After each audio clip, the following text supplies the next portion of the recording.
Lateral entry scheme पर केंद्र की नरेंद्र मोदी सरकार बुरी तरह घिर गई है। विपक्ष इसे मुद्दा बनाने की कोशिश कर रहा है और इसलिए इंडिया गठबंधन के तमाम बड़े नेता इस मुद्दे पर बयान दे रहे हैं। खास बात यह है कि नेता प्रतिपक्ष राहुल गांधी इस विषय पर मोदी सरकार पर ज्यादा हावी होते नजर आ रहे हैं। उन्होंने पिछले 24 घंटों में इसे लेकर एक्स पर 2 पोस्ट कर दिए और आगे भी वे इस मामले को लेकर हमलावर रह सकते हैं। बीते दिन राहुल गांधी ने इस मुद्दे पर सरकार को खूब लताड़ लगाई थी और कहा था कि नरेंद्र मोदी संघ लोक सेवा आयोग की जगह राष्ट्रीय स्वयंसेवक संघ के जरिए लोक सेवकों की भर्ती करना चाहते हैं। उन्होंने कहा था कि टॉप ब्यूरोक्रेसी में पिछड़े वर्गों का प्रतिनिधित्व बढ़ाने के बजाय केंद्र सरकार उन्हें लेटरल एंट्री जैसी स्कीम लाकर उच्च पदों से दूर कर रही है। साथ ही उन्होंने यूपीएससी की तैयारी कर रहे प्रभावशाली युवकों के हक पर डाका डालने की बात कही थी।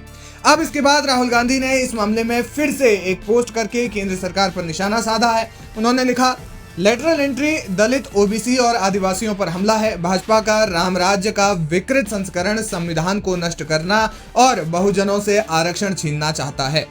इस मामले में राहुल गांधी के अलावा और भी कई नेताओं ने बयान दिए हैं। कांग्रेस के राष्ट्रीय अध्यक्ष मल्लिकार्जुन खड़गे, सपा सुप्रीमो अखिलेश यादव, आरजेडी नेता तेजस्वी यादव और मायावती समेत तमाम नेताओं ने केंद्र सरकार पर निशाना साधा है। अखिलेश यादव ने तो 2 अक्टूबर को गांधी जयंती के दिन इसके विरोध में एक बड़ा आंदोलन करने की धमकी दी है। गौरतलब है कि संघ लोक सेवा आयोग ने 45 पदों पर लेटरल एंट्री के जरिए आवेदन मांगे हैं, जिनका कार्यकाल 3 साल तक का होगा। लेटरल एंट्री क्या होती है और ये पूरी प्रक्रिया कैसे काम करती है, इसकी जानकारी लाइव हिंदुस्तान ने पिछले वीडियो में आपको दे दी थी, जिसका लिंक आपको डिस्क्रिप्शन बॉक्स में मिल जाएगा। आपको बता दें कि आम आदमी पार्टी के राज्यसभा सांसद संजय सिंह ने भी इस मामले में केंद्र सरकार पर खूब निशाना साधा। उन्होंने कहा कि बीजेपी SC, ST, OBC वर्ग का आरक्षण खत्म करना चाहती है। भारतीय जनता पार्टी आरक्षण विरोधी पार्टी है। भारतीय जनता पार्टी पूरे देश में पिछड़ों का, दलितों का, आदिवासियों का आरक्षण खत्म करना चाहती है। ये तो इस देश की जनता का धन्यवाद है कि उन्होंने 240 पर बीजेपी को रोक दिया, वरना तो अब तक आरक्षण और संविधान दोनों खत्म हो गया होता। भाई, लेटरल एंट्री कहां से आपको सपना आ गया? कैसे आप ये व्यवस्था लेके आ गए?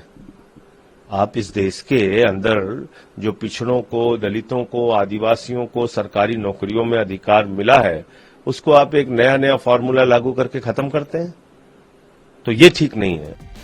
हालांकि इस मामले में बीजेपी ने भी अपना पक्ष रखा है। रेल मंत्री अश्विनी वैष्णव ने कांग्रेस पर हमला बोला और कहा कि लेटरल एंट्री की प्रस्तावना पूर्व की यूपीए सरकार ही लेकर आई थी। उन्होंने ही इसकी अवधारणा को विकसित किया था।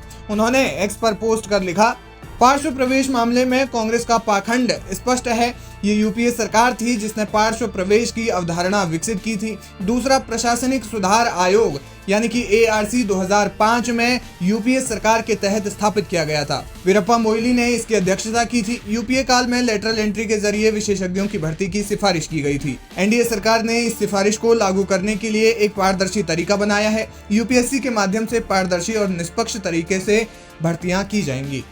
उधर बायलैटरल एंट्री पे राहुल उठाया है कि एक तरीके से आरक्षण, लोकतंत्र, संविधान को खत्म करने की कोशिश है, लेकिन अश्विनी वैभव ने ट्विटर हैंडल से जवाब दिया कि 2005 में सरकार यूपीए की थी और यूपीए की सरकार एक कमेटी बनाई थी बायलैटरल एंट्री की। नहीं, लेकिन कमेटी का फैसला एक्सेप्ट नहीं हुआ था।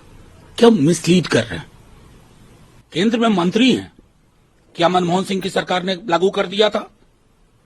Don't mislead the nation.